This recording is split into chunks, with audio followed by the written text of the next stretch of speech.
ওয়ামতাজুল ইয়াওমা আইয়ুহাল মুজরিমুন, আমি মুজরিমের দলে যদি হয়ে যাই, আমি অপরাধী যদি হয়ে যাই, আমার ঠিকানাটা কিন্তু জাহান্নাম হবে।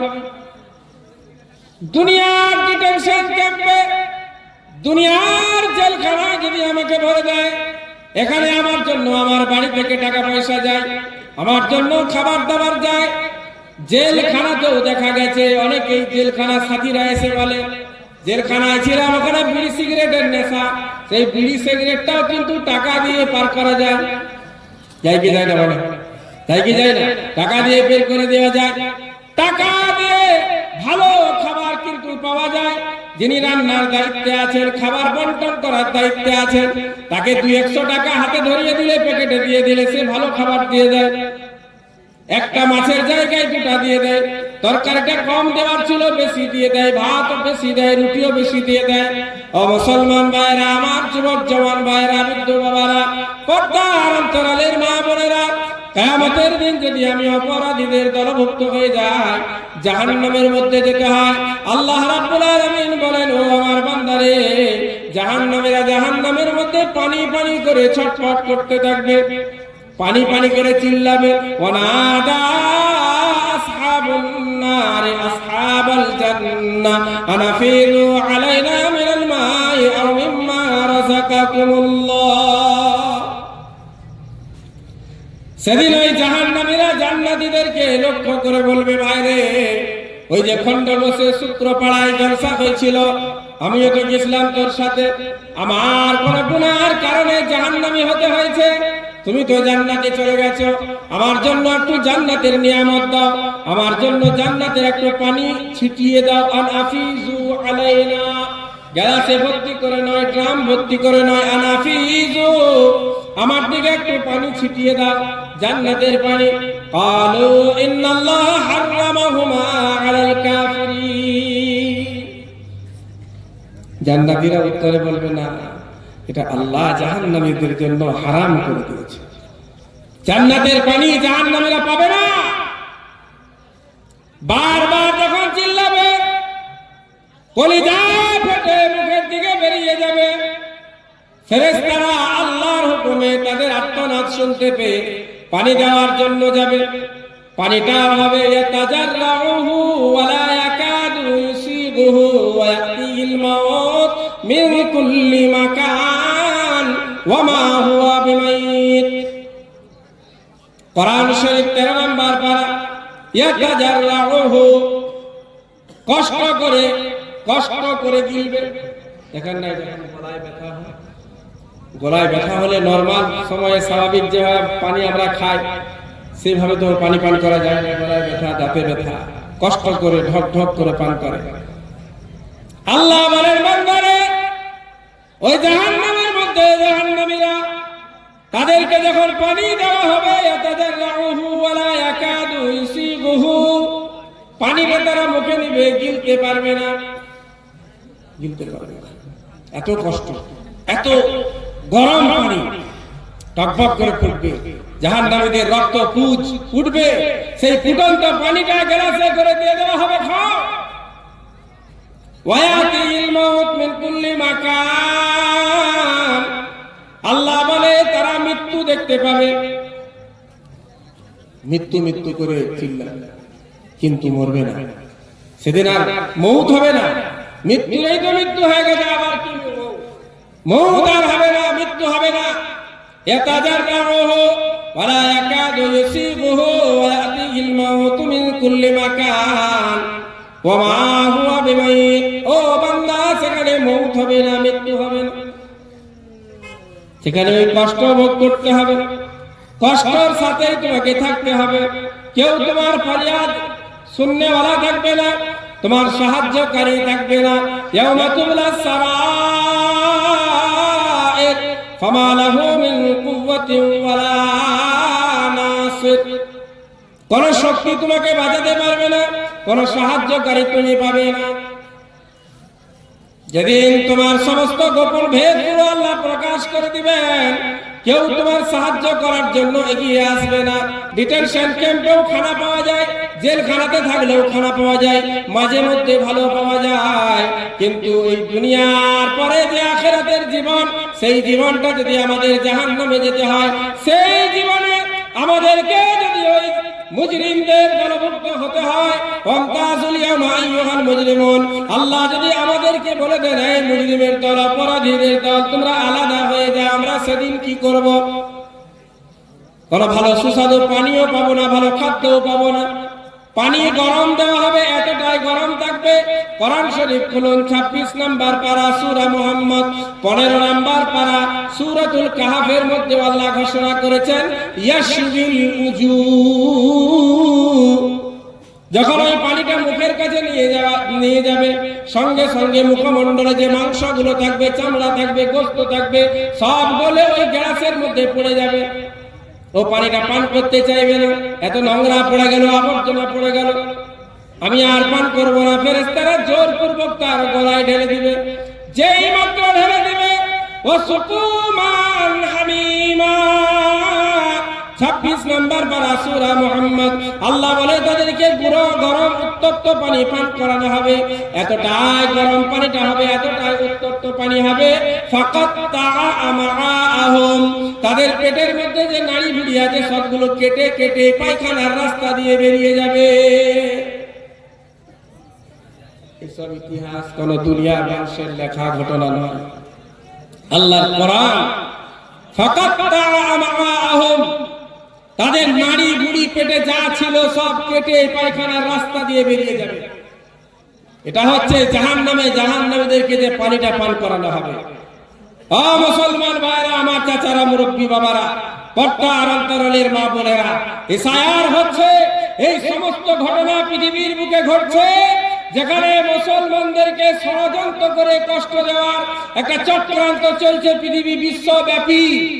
সেখানে আর একটা জিনিস যদি আমরা চিন্তা করি, তাহলে এই সমস্ত ঘটনাবলী দেখে আমরা আল্লাহকে চিনতে পারবো।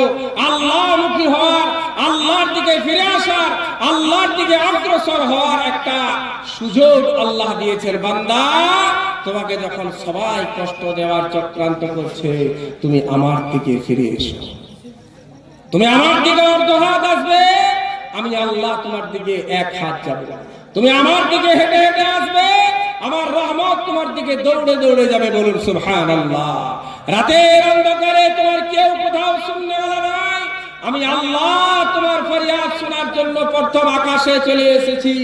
আছো কেউ আমার এমন বান্দা যে দুর্বল, আমার কাছে চাইবে, আমি তাকে সবল করব। কেউ রোগী, আমার কাছে রোগ থেকে মুক্তি চাইবে, আমি আল্লাহ তাকে রোগ থেকে মুক্তি দান করব। কেউ আছে আমার বান্দা যে ঋণী হয়ে গেছে, ঋণ থেকে মুক্তি হতে চাইবে, আমার কাছে চাইবে, আমি আল্লাহ থেকে ঋণ মুক্ত করব। কারোর মেয়ে যুবতী হয়ে গেছে, বিবাহের অপেক্ষায় বাড়িতে বসে আছে, বিবাহ হচ্ছে না, আমি আল্লাহ তোমার ফরিয়াদ শোনার জন্য প্রথম আকাশে এসে গেছি। এসো আমার দরবারে, এসো তোমার বাড়িতে, আমার কাছে বলো, আমার কাছে ফরিয়াদ করো, আমি আল্লাহ তোমার ফরিয়াদ শোনার জন্য প্রথম আকাশে চলে এসেছি। বলুন সুবহানাল্লাহ। ও মুসলমান ভাইরা আমার, সেই আল্লাহর দিকে ফিরে আসুন।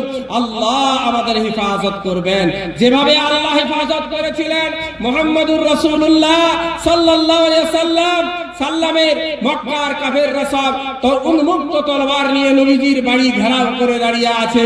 আল্লাহ সেখানে তার নবীকে বাঁচিয়েছিলেন না, ছিলেন না? বাঁচিয়েছিলেন তো। আল্লাহ রাব্বুল আলামিন বাঁচিয়েছিলেন মুসা নবীকে। মুসা নবী দুনিয়ার মুখে আসবেন, জাদুকররা বলে দিয়েছে, গণকরা বলে দিয়েছে, এমন একটা বাচ্চা এখন জন্মগ্রহণ করবে যে এসে আপনার রাজত্বকে শেষ করে ফেলবে।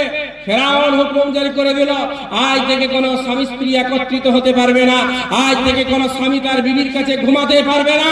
তা সত্ত্বেও আল্লাহ রাব্বুল আলামিন মুসা আলাইহিস সালামকে দুনিয়ায় এনেছিলেন না, আনেন নাই? বলে এনেছিলেন।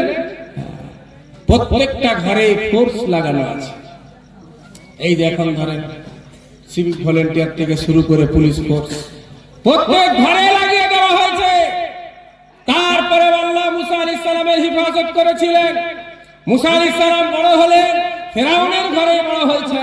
মুসা আলাইহিস সালামের হেফাজত কে করেছিলেন? কে করেছিলেন? আল্লাহ করেছিলেন। ও মুসলমান ভাইরা, রাসূলুল্লাহ সাল্লাল্লাহু আলাইহি সাল্লামকে আল্লাহ হুকুম দিয়ে দিলেন, হে আমার নবী, আপনি এই মক্কা ছেড়ে মদিনায় চলে যান। রাসূলুল্লাহ সাল্লাল্লাহু আলাইহি সাল্লাম বললেন, ওগো আল্লাহ, আপনি যদি আগামী কাল, গতকাল আমাকে হুকুম দিতেন, দুদিন আগে হুকুম দিয়ে দিতেন, এক সপ্তাহ আগে আমাকে হুকুম দিতেন, এক মাস আগে আমাকে বলে দিতেন, তাহলে তো আমি একা একা বেরিয়ে চলে যেতে পারতাম। আজ আমাকে হুকুম দিচ্ছেন আর আমার ঘরের বাইরে সব উন্মুক্ত তলোয়ার নিয়ে দাঁড়িয়ে আছে। আল্লাহ বলে, ওগো আমার নবী, আমি আল্লাহ আপনাকে তাদের সামনে থেকে বের করে নিয়ে যাব, তবেই তো আমি আল্লাহ। হেফাজত করার মালিক আল্লাহ, হায়াত মউতের মালিক আল্লাহ, কষ্ট দেওয়ার মালিক আল্লাহ, সুখ দেওয়ার মালিক আল্লাহ। কিন্তু এই ভাবনাটাই তো আমার মধ্যে না। আমি তো মনে করি যে দুনিয়ার মানুষই সব করে, নেতা এই করে, মন্ত্রী এই করে, মুখ্যমন্ত্রী প্রধানমন্ত্রী থেকে শুরু করে দুনিয়ার মানুষ তারা যা চাইবে আমার তাই করে দিবে। না না না, তাদের হাতে কিছুই নাই। যতটুকু আমার তকদিরে আল্লাহ লিখেছে তার বাইরে কিছু হবে না। এটা আমাদেরকে মনে রাখতে হবে। আল্লাহর দিকে ফিরে আসার একটা সুবর্ণ সুযোগ, আল্লাহর সেই কিয়ামতের দিনের ইশারার ধারণাটা আজকে আল্লাহ আমাদেরকে দিয়েছে। ইশারার একটা ধারণা আল্লাহ দিয়েছে। চিন্তা করো, কালকে যখন ইশারা হবে, কালকে যখন তুমি জাহান্নামে চলে যাবে, তোমার কোনো সাহায্যকারী থাকবে না, তোমার সাহায্যের জন্য কেউ এগিয়ে আসবে না। পানি পানি করে চিল্লাবে, সেখানে কেউ সুস্বাদু পানি তোমাকে পান করার জন্য দিবে না। লিত্তাগিনা মাআবা লাবিসিনা ফিহা আহকাবা লা ইয়াযুকুনা ফিহা বারদান ওয়ালা শারাবান ইল্লা হামিমান ওয়া গাসসাকা জাযাআন ওয়াফাকা। দুনিয়ায় যে তুমি করেছিলে কর্ম, সেই কর্মফল আজকে ভোগ করো। ও মুসলমান ভাইরা আমার, যে কথা আমি বলছিলাম, এই দুনিয়া থেকে আমাকে আপনাকে সকলকেই চলে যেতে হবে। মিনহা খালাকনাকুম ওয়া ফিহা নুঈদুকুম ওয়া মিনহা নুখরিজুকুম তারাতান উখরা পড়ে আমরা মানুষকে মাটি দিয়ে আসি, একদিন আমাকে ওইভাবে মাটি দিয়ে দিবে, একদিন আমি ওইভাবে মাটির সাথে মিশে যাব, কালকে আল্লাহ আমাকে আবার উঠাবেন। হাযা ইয়াউমুল ফাস, মনে আছে? হাযা ইয়াউমুল ফাস, আজ হচ্ছে বিচারের দিন। হাযা ইয়াউমুল ফাস জামানাকুম ওয়াল আউয়ালিন, আজ হচ্ছে বিচারের দিন। আমি তোমাদেরকে জমা করব, তোমাদের পূর্বে যারা এসেছিল তাদেরকেও জমা করব। আমলনামা বিতরণ হবে, রেজাল্ট আউট হয়ে যাবে। রেজাল্টটা যার ভালো হবে সে ছুটাছুটি করে যাবে, বাড়ির মানুষদের কাছে, মায়ের কাছে যাবে, আব্বার কাছে যাবে, ভাই বন্ধুদের কাছে যাবে, গিয়ে দেখাবে, দেখ আমি ইংলিশে এই নাম্বার পেয়েছি, ভূগোলে এত পেয়েছি, ইতিহাসে এই পেয়েছি। আর যার রেজাল্টটা খারাপ হবে, ফেল হয়ে যাবে, নাম্বার কম পেয়ে যাবে, মনে করবে রেজাল্ট যদি আমাকে না দেওয়া হতো কত ভালো হতো। আল্লাহ রাব্বুল আলামিন বলেন বান্দারে, ইয়াউমাইযিন তুরাজুন লা তাখফা মিনকুম খাফিয়া, ইয়াউমাইযিন তুরাজুন, তোমাকে একদিন আল্লাহর সামনে হাজির হতে হবে, আল্লাহর সামনে তোমাকে একদিন উপস্থিত হতে হবে। লা তাখফা মিনকুম খাফিয়া, তোমার কোনো কিছুই সেদিন গোপন থাকবে না। আজকে রাতের অন্ধকারে আমি যখন ইউটিউবের মাধ্যমে গুনাহ করি, আল্লাহ কিছু বলে না? বলেন, কিছু বলে? কিছু বলে? রমজানুল মুবারকে আমি রোজা রাখি না, খাওয়া দাওয়া করি, আল্লাহ কিছু বলে না? জোহরের আযান মসজিদে হয়ে গেল, মসজিদে আমি নামাজ পড়তে যাই না, পঞ্চায়েতে বসে থাকি, ক্লাবে বসে থাকি, বাজারে ঘোরাঘুরি করি, আল্লাহ কিছু বলে না। জুমার দিনে আযান হলো, নামাজ পড়তে যাই না, আল্লাহ কিছু বলে না। আমার গুনাহটাকে আল্লাহ লুকিয়ে রাখেন। ওলামায়ে কেরাম বলেছেন, মানুষের গুনার মধ্যে যদি দুর্গন্ধ থাকতো, কেউ কারোর কাছে বসতে পারত না। আমরা যে গুনাহ করেছি, এই গুনার মধ্যে যদি দুর্গন্ধ থাকতো, আমি কারোর কাছে বসতে পারতাম না। আমার গুনার দুর্গন্ধে কেউ আমার কাছে বসতে চাইতো না, সব পালাতো, পলায়ন করতো আমার কাছ থেকে। আল্লাহ রাব্বুল আলামিন গুনার মধ্যে দুর্গন্ধ দেন নাই।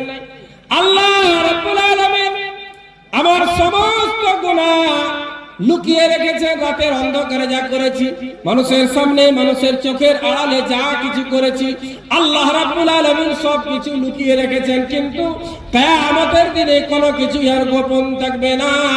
ইয়াউমাইযিন তুরাদুন লা তাখফা মিনকুম খাফিয়া ফাআম্মা মান উতিয়া কিতাবাহু বিয়ামিনিহি ফায়াকুলু হাউম ইকরাউ কিতাবিয়া।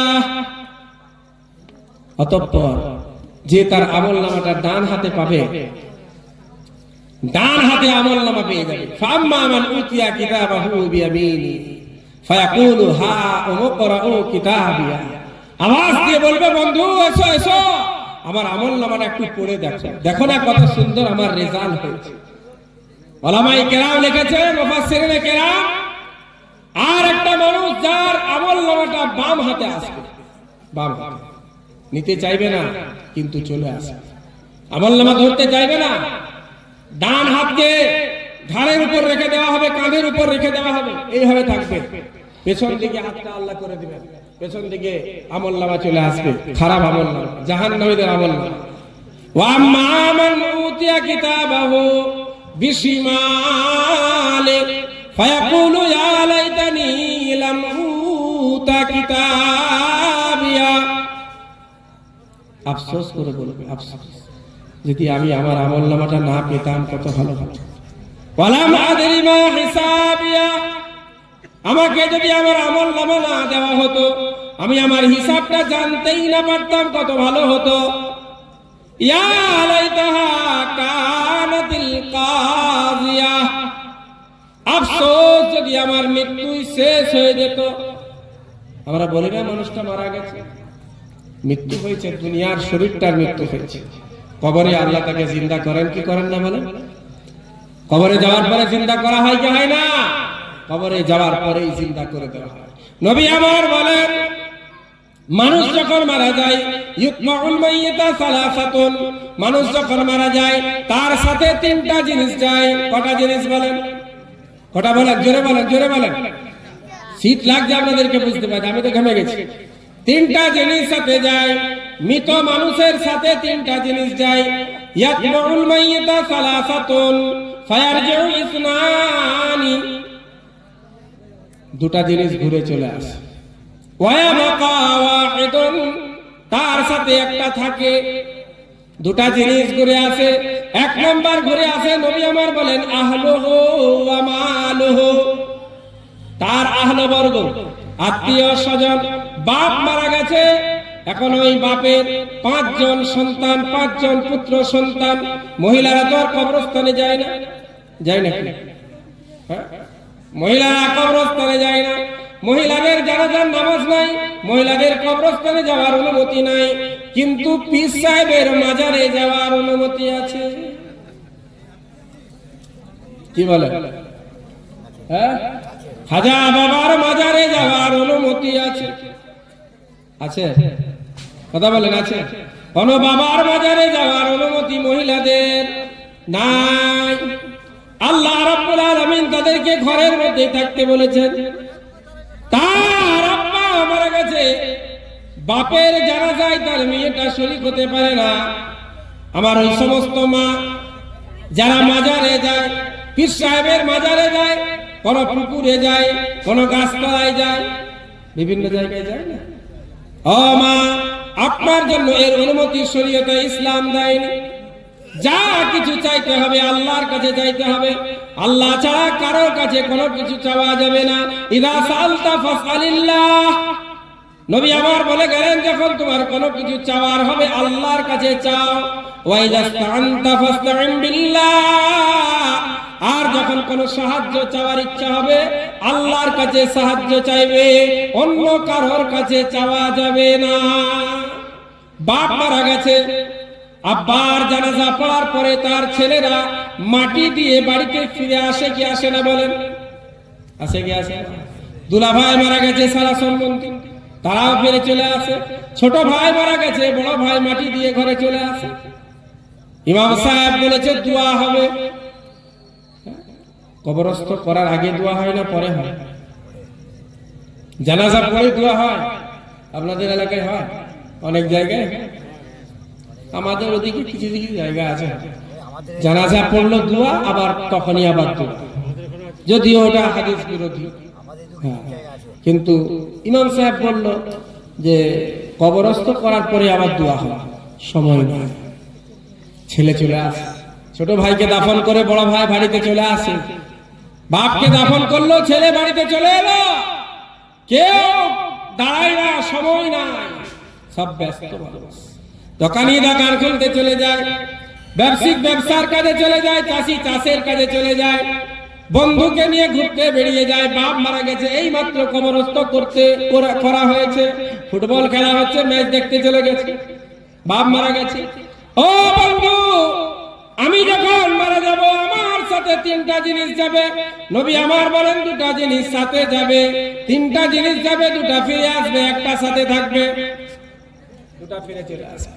এক নাম্বার ফিরে আসবে আহলুহু, তোমার আত্মীয় স্বজন ফিরে চলে আসবে। বাপ মারা গেছে 7 দিন কবরের কাছে বসে কেউ কান্না করবে না, একদিনেই ভুলে যাবে। তাড়াতাড়ি কবরস্থ করে দাও, রেখে কি লাভ হবে? আজকে বাপ মা বড় সম্পদ। হযরত শেষ কথা বলে গেলেন, পিতা মাতা বড় সম্পদ। আল্লাহর ইবাদতের পরে যাদের মর্তবা তারা কারা? পিতা মাতা, আব্বা আম্মা। অনেক ঘরে বর্তমান সময়ে তাদের প্রতি, তাদের সাথে এমন ব্যবহার করা হচ্ছে যে ব্যবহারের জন্য মা আব্বা তারা রাস্তায় রাস্তায় কান্না করে করে ঘুরে বেড়াচ্ছে। আমাকে এসে বলছে, হুজুর একটু বলবেন জুম্মা। আমি বলি, জুম্মায় তো বলবোই, আপনার ছেলের সাথে পার্সোনালি দেখা করে আমি বলবো। খবরটা আমি যখন বলছি মা আমি ওই জুম্মার দিনেও বলবো, আবার আপনার ছেলের সাথে পার্সোনালি দেখা করে আমি আলাদা করে তাকে বুঝাবো। না বাবা না, বলো না, খবরটা আর দিবেই না, যদিও মার ভাত দিচ্ছে আর দিবেই, ওটাও বলো। ওই ছেলে বড় হতভাগা যে ছেলের নাম শুনে তার আব্বা মা থরথর করে কাঁপে। ওই ছেলে বড় হতভাগা, ওই ছেলে বড় ভাগ্যবান যে ছেলে আব্বা আম্মাকে দেখে থরথর করে কাঁপে, যে আমার কোন ব্যবহারে আব্বা মা যেন কষ্ট না পেয়ে যায়, আমার ব্যবহারের কারণে আব্বা মায়ের জবান থেকে যেন শব্দ না বেরিয়ে যায়, আমার দুনিয়া বরবাদ হয়ে যাবে, আখিরাতও বরবাদ হয়ে যাবে। আজকে বাড়িতে মেয়ে বড় হয়ে গেছে, 3-4 জায়গা থেকে দেখাশোনা হলো, বিবাহ কোনো মতেই হচ্ছে না। তখন না পেরে আর ইমাম সাহেবের কাছে গেছে, হুজুর আমার জন্য এই যে মিষ্টিটা এনেছি 1 কিলো মিষ্টি, এই মিষ্টিতে আপনি একটু ফু দিয়ে দিন। বলে বাবা, এতদিন তো আমরা সরষায় ফু দিয়েছি, যে সরষা ফু দিয়ে ঘরের কোনায় ছড়িয়ে দিলে নাকি জিনের উপদ্রব কমে। সরষায় ফু দেওয়া হয় জানতাম, দিয়েওছি, তেলে ফু দিয়েছি, পানিতে ফু দিয়েছি, মিষ্টি ফু দিব, এটা আবার কেন? না বলতে, হুজুর আজকে আমার নাতির দেখাশোনা, আমার মেয়েটার দেখাশোনা আছে, যারা দেখাশোনা করতে আসছে তাদেরকে এই মিষ্টি খাওয়াবো, যেন সম্পর্কটা হয়ে যায়, যেন সম্পর্কটা হয়। নুনটা একটু পড়ে দিন, এই নুনটা তরকারিতে দিব, ভাতে দিব, এই নুনটা যদি খেয়ে সম্পর্কটা যদি হয় আপনার ফুয়ের বরকতে, এই জন্য নুনটাতেও একটু ফু দিয়ে দিন, চিনিটা একটু ফু দিয়ে দিন, শরবত করে খাওয়াবো, ওই শরবতটা খেয়ে ওদের মনগুলো গলে যাবে, আর আমার বেটির সাথে বিবাহটা হয়ে যাবে, সম্পর্কটা হয়ে যাবে। না হলে এই নিয়ে 10টা জায়গা থেকে এসেছিল দেখতে, দেখাশোনা করে ঘরে যেয়ে বলছে, বাবু হবে রে, অনেক দূর হবে। বাবা, খাওয়ার আগে তোর কি জানা ছিল না এত দূর? কি বলছো? খাওয়ার পরে সব বুঝতে পারে এত লং রাস্তা হয়ে যাচ্ছে, যাওয়া আসা সারাদিন লেগে যাবে, সকালে বেরোলে সন্ধ্যায় ঢুকবো, এত দূরে বিবাহ করা যাবে না। খাওয়ার আগে তো সমস্ত কিছু লোকেশনে দেখতে হতো, ম্যাপ নিয়ে দেখতে হতো, খাওয়ার পরে সব মনে পড়ে অনেকটা দূর হয়ে যাচ্ছে বাবু, ওখানে হবে না। এরকম ভাবে 10টা জায়গায় রিস্তা ভেঙেছে। তা আপনি একটু মিষ্টি ফু দিয়ে দেন, চিনিতে ফু দিয়ে দেন, নুনটায় ফু দিয়ে দেন, পানিটায় ফু দেন, এইগুলো সব খাওয়াবো, তাহলে হয়তো সম্পর্কটা হয়ে যাবে। যায় কি যায় না মৌলভী সাহেবের কাছে? যায় কি যায় না? যা, আমরা মসজিদে থাকি তো জানি, সবাই আসে, ফু দিতে হবে, জানি তো কাজ কিছু হবে না। কি হবে না? কাজ কি হবে? কিছু হবে না। ও যাচ্ছে, ও এসেছিল, এখন যদি না দিতে হলে আমার চাকরির ব্যাপার আছে। কি বলছেন? ইমাম সাহেবরা তো নিরুপায়, অনেক সময় অনেক কাজ করে দিতে হয় মন রাখার জন্য, যা ফু দিয়ে দিচ্ছে, বিশাল কাজ হয়ে যাবে, আজকে খেলে আজকেই বিয়ে করে নিয়ে চলে যাবে। আল্লাহ হেফাজত করবে। পীর সাহেবের কাছে যাচ্ছে, পীর সাহেবের সাথে মুসাফা করতে গেছে, 500 টাকার একটা নোট দিয়ে, 500 টাকার 4টা নোট দিয়ে পীর সাহেবের সাথে মুসাফা করলো। হুজুর মাথায় একটা হাত রেখে দেন, হুজুর মাথায় হাত রেখেছে, আরে ওর মাথায় হাতটা কে রাখবে? হুজুরের হাত মাথায় রাখালে নিজের জীবনে বরকতের জন্য, সমৃদ্ধির জন্য, নিজের জীবনের সুখের জন্য। আর তোমার মা, ইমাম সাহেবের কাছে গিয়ে বলছে, বাবা একটু বলবে ছেলেটা দুমুঠা ভাতও সঠিক টাইমে দিচ্ছে, আমি বৃদ্ধা হয়ে গেছি, আমি আর ওই ঝাল তরকারি খেতে পারি না, আমার জন্য একটু যেন তরকারিটা আলাদা করে দেয়। এই ধরনের অভিযোগ যে একটু আমার তরকারিটা আলাদা যেন করে দেয়, সাদা তরকারি করে দেয়, ঝাল নুন আমি বেশি সহ্য করতে পারি না, আর আমার হজম হয় না। একটু ছেলেটাকে বলবেন জুম্মার দিনের বায়ানের মাধ্যমে, ডাইরেক্ট নয়, ডাইরেক্ট বললে তার এটাও পাবো না। হ্যাঁ মুসলমান ভাইরা, পীরের দোয়া নিতে গেলেন, ওই দোয়ার কোনো কাজ না, মৌলবীর ফুকে কোনো কাজ না। যদি পারে তাহলে পিতা মাতার যে আপনি অবাধ্য, পিতা মাতাকে যে কষ্ট দিয়েছেন, আজকে রাত্রে যে মা যখন ঘুমিয়ে থাকবে তার পা গুলো টিপে দেবেন, মাথাটায় হাত তুলিয়ে দিবেন, মায়ের মা গো আমি বড় অপরাধী, আমি দোষ করেছি, তোমাকে আমি অনেক কষ্ট দিয়েছি, মা তুমি আমায় মাফ করে দাও। ওই যে হাজী এহসান মদিনায় গেছেন, কাবা শরীফের তাওয়াফ করার পরে মা বসে আছে, তার পা গুলো তাওয়াফ করে পায়ে ব্যথা হয়েছে, ছেলে এখন মায়ের পায়ের কাছে বসে পা গুলো দেবে দিচ্ছে, টিপে দিচ্ছে, আর দোয়া করছে, আল্লাহ গো তুমি তো বলেছো, তোমার রাসূল বলেছেন আল জান্নাতু তাহতা আকদামিল উম্মাহাত, হাদিসে কোথাও বলা হয়নি আল জান্নাতু তাহতা আকদামিল আউলিয়া, তাহতা আকদামিল আইম্মা, তাহতা আকদামিল হুফাজ, তাহতা আকদামিল উলামা, না, তাহতা আকদামিল উম্মাহাত, তোমার মায়ের পায়ের নিচে তোমার জান্নাত। বলুন সুবহানাল্লাহ। আল্লাহ গো আপনার নবী বলেছেন মায়ের পায়ের নিচে জান্নাত আপনি রেখেছেন। ও আল্লাহ, আমি এই কাবা শরীফের তাওয়াফ করার পর মা আমার ক্লান্ত হয়ে গেছে, এখন মায়ের পা গুলো আমি টিপে দিচ্ছি যাতে করে মা একটু আরাম পায়। ওগো আল্লাহ, যে জান্নাতের কথা তোমার নবী বলেছেন, আমি ওই জান্নাত মায়ের কদমের নিচে দেখতে চাই। মা যখন দেখেছে ছেলে আল্লাহর কাছে এইভাবে দোয়া করছে, মা তখন আল্লাহর কাছে দোয়া করতে শুরু করেছে, হাত তুলে নাই। দোয়া করার জন্য হাত তোলা জরুরি নয়, জরুরি দোয়া করার জন্য হাত তোলা জরুরি নয়, দোয়া করার জন্য মসজিদে যাওয়া জরুরি নয়। ওই যে ওমর রাদিয়াল্লাহু তাআলা আনহুর জামানার একটা ঘটনা, এক বৃদ্ধ আল্লাহর বান্দা সারা জীবনটা গান বাজনা বাদ্যযন্ত্রে কেটেছে, ঢোল বাজিয়ে বাজিয়ে মানুষের কাছে যে গান গাইতো। এখন যখন বৃদ্ধ হয়ে গেছে, গলার আওয়াজ আর নাই, গলার ভলিউম আর নাই, আওয়াজের মধ্যে যে মিষ্টতা ছিল সেটাও নষ্ট হয়ে গেছে, কেউ আর তার গান শোনে না।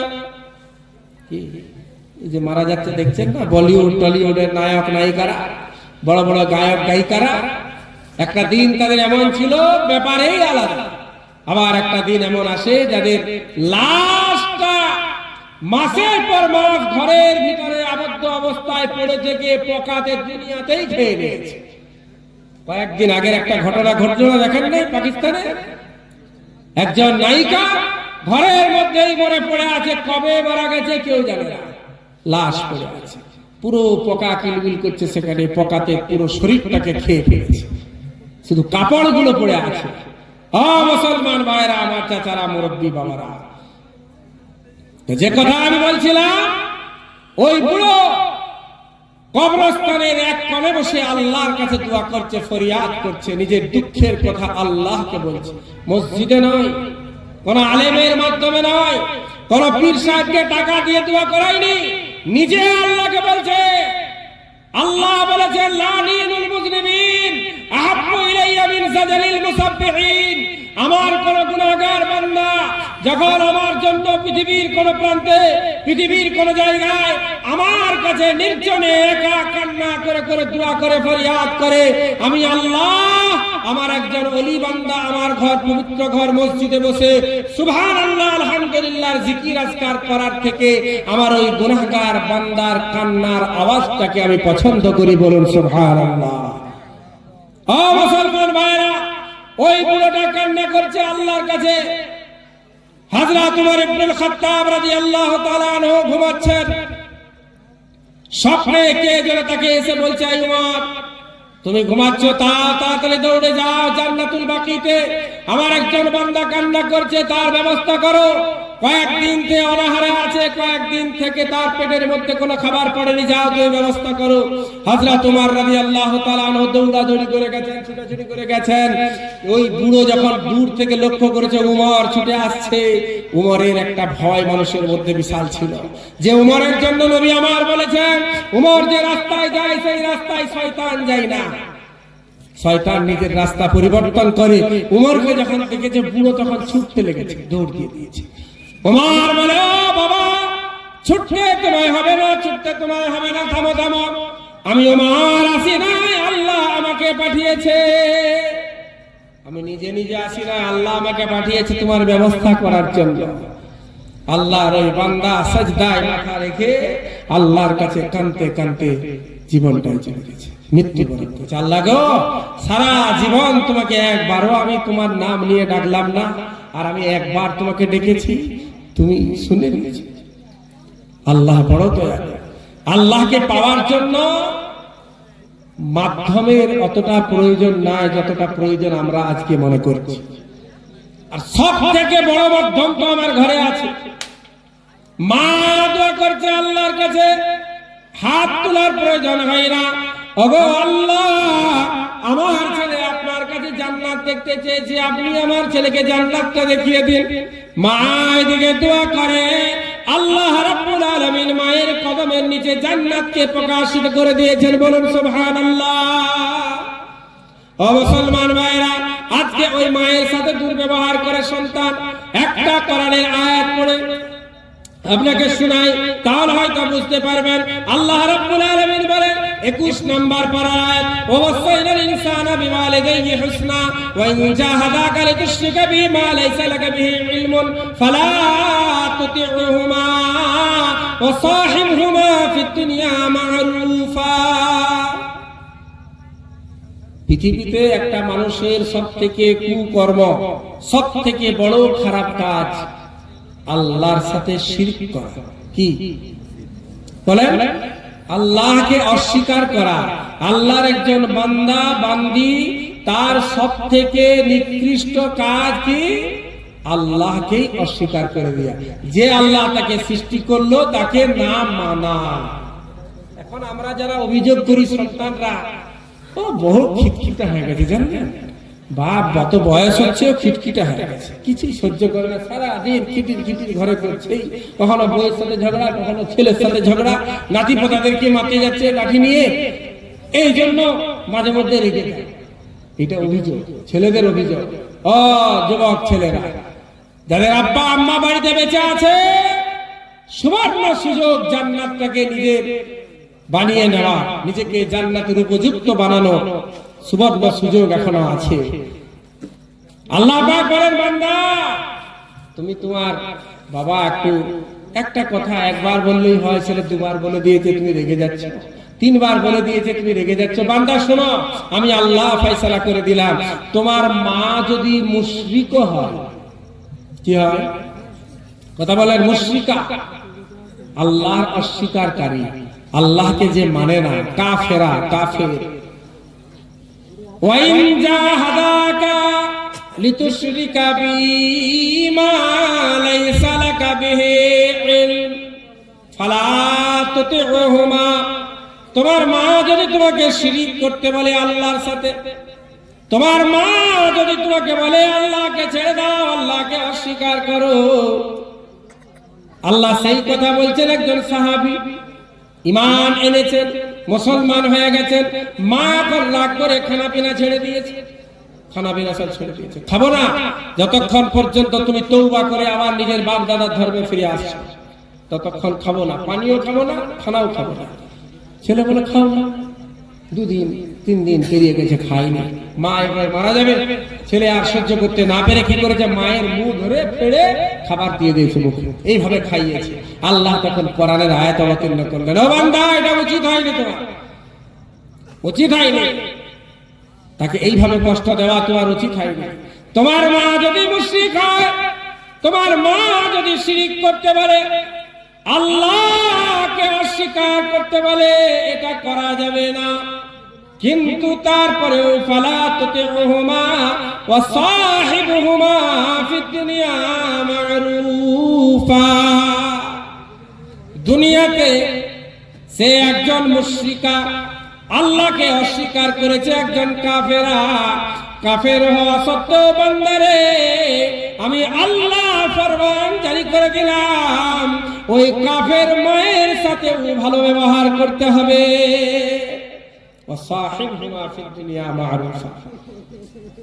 এত সব করার পরেও কিন্তু তার সাথে ব্যবহারটা কি করতে হবে? ভালো করবো ইনশাআল্লাহ। রাজি আছেন সকলে? পিতা মাতা যাদের বেঁচে আছে ভালো ব্যবহার করবো ইনশাআল্লাহ। আল্লাহ সকলকেই তৌফিক দান করুন। পিতা মাতার সাথে ভালো ব্যবহার। মৌলবীর প্রিয় অথবা কাজ হবে না। মা ঘুমিয়ে আছে, পাগুলো যে টিপে দেন, মা গো প্রত্যেকদিন 450 টাকা রোজগার করি, মাত্র 2টা লোক খায়, কিছুই বাড়িতে থাকে না, আয় রোজগার কিছুই দেখতে পাই না, আনি শেষ হয়ে যায়। কখনো ছেলের রোগ, কখনো মেয়ের রোগ, কখনো বইয়ের রোগ, নিজের রোগ, রোগ আর শেষ হচ্ছে না, পিছু ছাড়ছে না। মা গো আমি তোমাকে অনেক কষ্ট দিয়েছি, মা তুমি ক্ষমা করে দাও। দেখবেন আল্লাহ আপনার ঘরের মধ্যে রহমত বরকত ঢেলে দিবেন ইনশাআল্লাহ। পিতা মাতার সাথে ভালো ব্যবহার করো। আজকে বাপকে মনে হচ্ছে খিটখিট করছে, মা ওই ঈদের দিনে যেদিন তোমাকে একটা উন্নত পোশাক কিনে দিয়েছিল, বাজারের সব থেকে টপ, সব থেকে সেরা কাপড়টা তোমার আব্বা তোমাকে কিনে দিয়েছিল, আব্বার পকেটে মাত্র ছিল 300 টাকা। সেই 300 টাকা দিয়ে নিজের জন্য একটা চপ্পল কিনে নেয়, বরং নিজের ওই চপ্পলটার যে ফিতা ছিঁড়ে গেল তাতে পিন লাগিয়ে পড়েছিল।